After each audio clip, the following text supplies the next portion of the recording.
మీకు నీతి సూర్యుడు ఉదయించును. మలాకి 4:2. దేవుడు రవికోటి తేజుడు, సమీపించరాని తేజస్సులో నివసించువాడు. ఆయన ఉన్నవాడు అనువాడు. ఆయన ముఖము మహా తేజస్సుతో ప్రకాశించుచున్న సూర్యుని వలె ఉంటుంది. సూర్యచంద్ర నక్షత్రములను ఆయన ద్వారా సృజింపబడినాయి కదా. సూర్యుని కాంతి కిరణాలు సెకనుకు ఎంత వేగంగా పరిగెడుతుంది. ఆ కిరణాలు భూమిని చేరుకోవడానికి 8 నిమిషాల 20 సెకండ్లు పడుతుంది.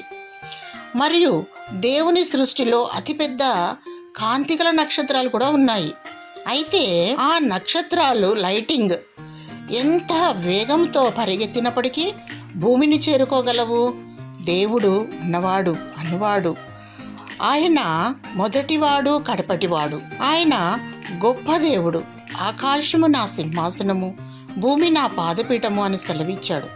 ఆయన ముఖము సూర్యబింబము వంటిది. ఏ నరుడును ఆయన చూసి బ్రతకలేరు కదా. ప్రభువైన యేసుక్రీస్తు నేను లోకమునకు వెలుగును అని సెలవిచ్చాడు. ఆయన నీతి సూర్యుడు. ఆయన నివసించు నీతి రాజ్యములో నిత్యము ప్రకాశించును.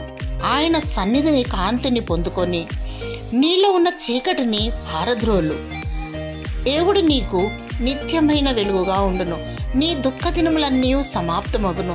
దేవుడు నీకు వెలుగుగా ఉండి నిన్ను నడిపించి ఆశీర్వదించి దీవించునుగాక. ఆమేన్.